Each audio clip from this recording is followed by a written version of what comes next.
Olá! Esse é mais um vídeo do canal Quiasma das Artes.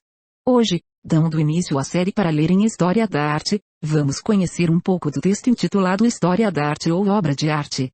Mas antes, precisamos falar sobre o livro onde esse texto se encontra. O Fim da História da Arte foi publicado na Alemanha em 1995.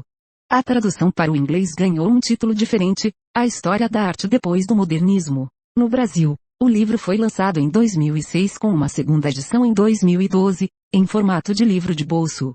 O autor se notabilizou por abordar a necessidade de reformular a ciência da arte. No entanto, o que conhecemos hoje é, na verdade, a revisão de um livro publicado anos antes. A primeira versão é de 1983 e traz um ponto de interrogação no final do título. O autor apresentou nesse primeiro texto as reflexões que o levaram a se perguntar sobre o fim da história da arte. Esse livro foi traduzido somente para o inglês, e não foi publicado no Brasil. Cerca de 10 anos depois, o autor revisou e atualizou o livro, acrescentou novos ensaios, e removeu a interrogação do título. O que era um questionamento se tornou uma conclusão, era necessária uma nova forma de escrever a história da arte. O capítulo que apresentamos nesse vídeo está inserido na segunda parte do livro e reflete sobre o papel das obras de arte na escrita da história da arte. Conforme o autor argumenta, a obra de arte costuma ser tratada como o objeto principal de estudo, mas nem sempre foi assim. Nos séculos passados, os pesquisadores se interessavam pela discussão de uma ideia de arte, onde as obras eram apenas testemunhas. Ou então estudavam a historicidade da arte, como sequência de estilos, onde as obras eram consideradas como documentos. Ou seja, a obra tinha um papel secundário, enquanto a arte como uma ideia ou a historicidade da arte ficavam em primeiro plano nos estudos. Quando a arte questionou a noção de obra, os pesquisadores passaram a valorizá-las como objeto de estudo em si mesmas.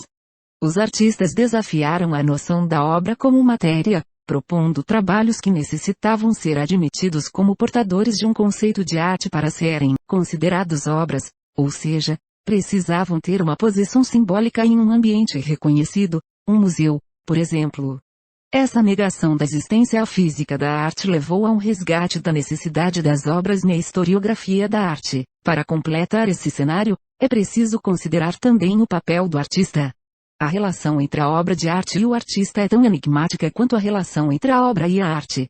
No passado, o artista expressava a sua própria ideia de arte através do seu trabalho. Então a pesquisa sobre as obras de arte buscava conhecer, em última análise, o artista.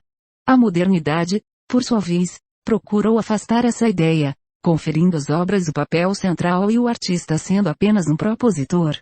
As obras deviam falar por si mesmas, com sua própria linguagem, independente do artista e da realidade ao redor. Na contemporaneidade, a característica efêmera da arte recuperou a necessidade de revisitar as obras-primas do passado.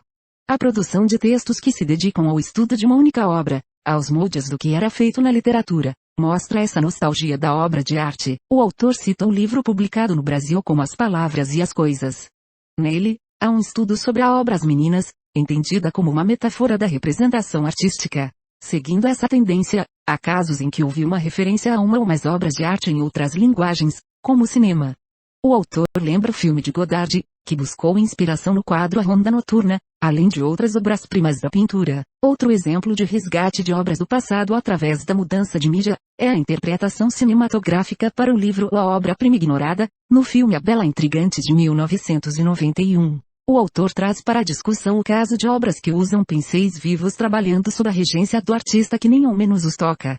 Nessas performances, a pintura resultante não é o mais importante para o artista, que se refere aos seus quadros como as cinzas da minha arte. O que aconteceu, para o autor, é que a obra de arte passou a discutir sobre a própria arte, sem precisar que a escrita da arte o fizesse. Nas palavras do autor, o antigo procedimento de explicar o mundo pela sua história vive hoje uma crise, a crise da representação.